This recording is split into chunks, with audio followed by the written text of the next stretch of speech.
Good morning. I am in Sapporo, Japan. So you see that dot? That's where I am. And then Tokyo is all the way in the center of the whole country. I'm pretty much in a town where there's not a lot of tourists. I kind of like it. It's more of a chill city. So we got to start this vlog with a room tour, to see like what the place looks like. So this is a much bigger room than I had in Tokyo. The rooms here are much cheaper because you're not in like the main city. So this door like leads to another room. If you book 2 rooms, you could connect them. We start off with a half bath. So you just have like a toilet. I don't use this room. It's just an extra toilet. And so you come into the living room. I do my work here. And then this is the view from my room. There's like 2 big windows. It's really nice. So then we have a humidifier. They have one in every Marriott here.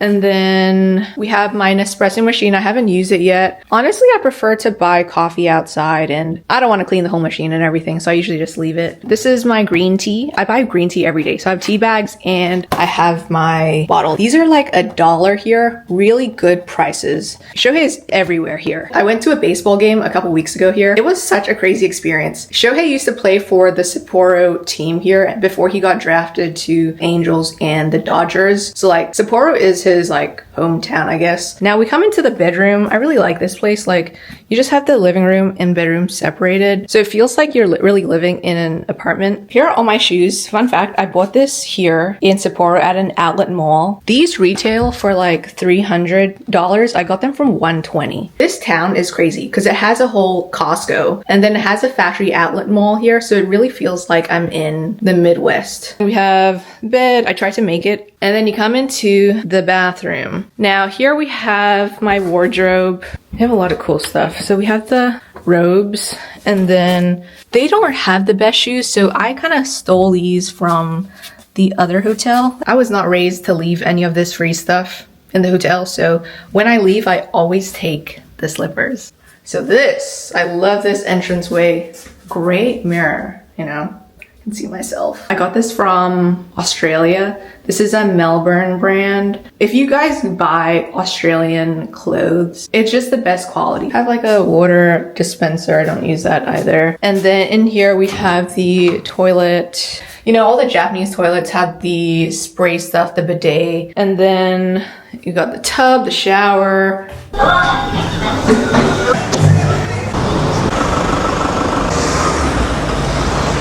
See how quiet it is here? So windy. This is actually a pretty far walk. So if you like come here and you don't like walking, you should probably stay right downtown. I'm going to my favorite spot. I've been here like 5 times and I was actually here yesterday as well. So this is a really hole-in-the-wall place. Everything's in Japanese. Only the locals go. I kind of found it on just like Google reviews. It's kind of sketchy. Oh, konnichiwa. See? Everything. Japanese. Hi. Can I get the Chizuki? Chizuki? Yeah. Oh, okay. Okay. So I used Google Translate. I'm gonna say this. Sumimasen. Yeah? YouTuber? Instagram and YouTube. Both. Hello. Welcome to Japan. Are you from Sapporo? Yes, I was born. Cool. Alright, so this is how you read Japanese. See this? It says, the new tea season has arrived again this year. I'm just kidding. We have it translated. Arigatou gozaimasu. Alright, so this is Chizuki. Pour the soup side. This is tea leaves and fish roe. This is the place if you want to go. Matcha. And then the roe. Hot.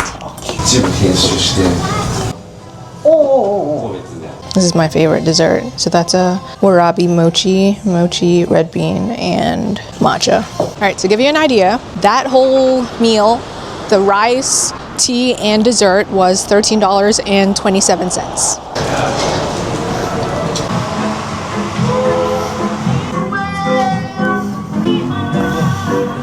Look at this.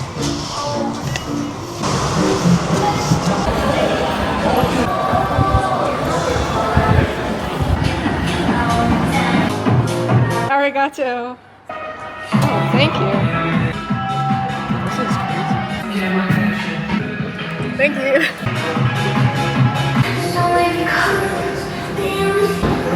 All right, I got back, I changed. We're gonna work out. By the way, this is a DJI Osmo. These are pretty cool. Honestly, I've used it for a while already and I have no issues.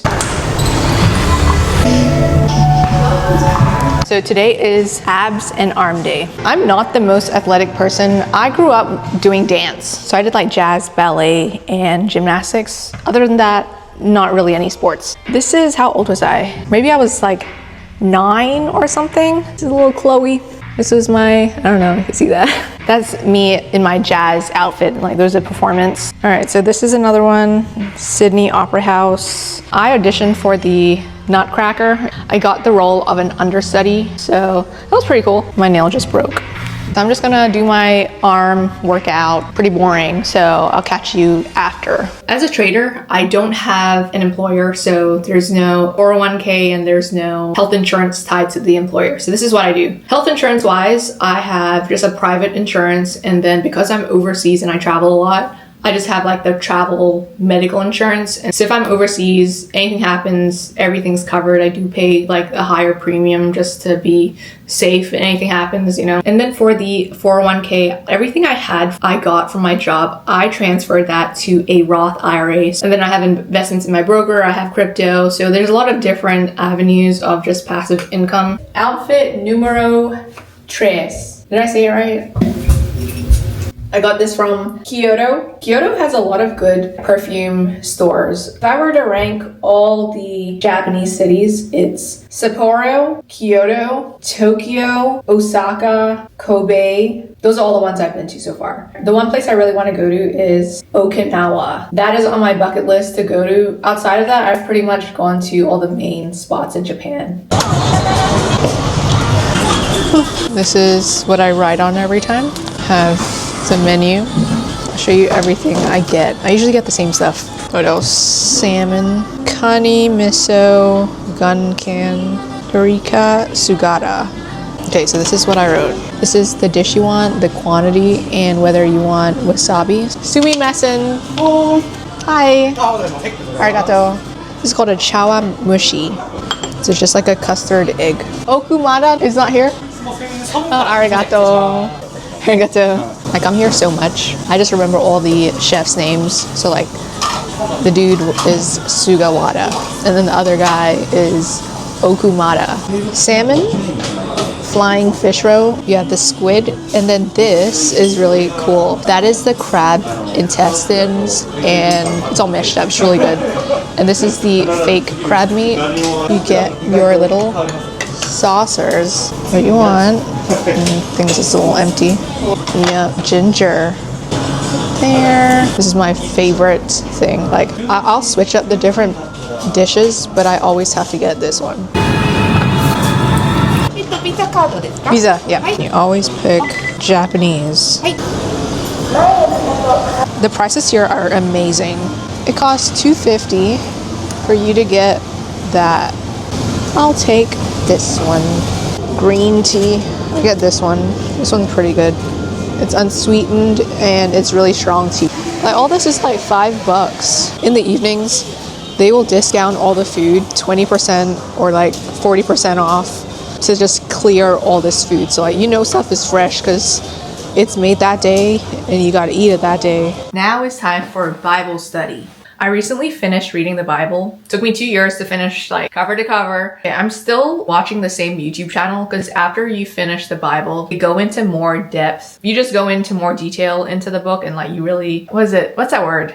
Not analyze. I just think like a trader. It goes into more depth. So the next thing I want to do is get baptized again. I was baptized in the 1st grade. That was a long time ago. So now I want to get baptized again. So today's lesson is we're focusing on Job. So like, that's a struggle chapter. Right? Abraham, Isaac, Moses. We're going to move into that. Okay, so this is what we're working with today. I do the same analysis every time. It's the same process. You just have to follow the same process every day. Anything that's different from the process that you've established or learn or like what is successful for you, you don't trade anything that you haven't studied. If you're not prepared, you don't trade. All this movement, I'm just looking at levels. What's the bigger trend? Market structure, support, resistance. That's it. Like, I used to use indicators, but over time you evolve. So like right now, I just trade with nothing. Like, you'll see maybe 1 or 2 lines on my chart, and all I'm understanding at that point is price action. So can you understand each candle? If you understand like the strength of this candle, this wick, this body, it tells you everything you need to know about where price is going. These are all the lines I mark from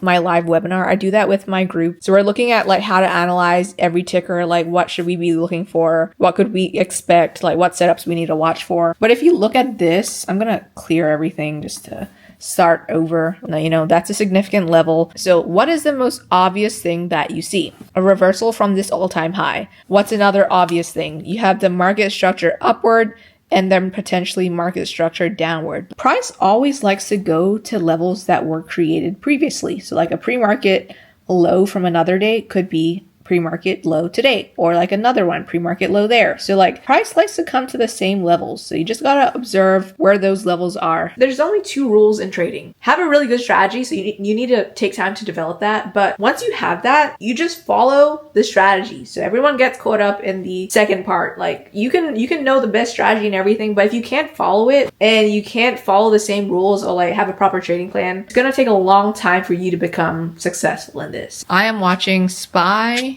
QQQ, and Google. In this current market, the ETFs are definitely moving much better than the individual stocks.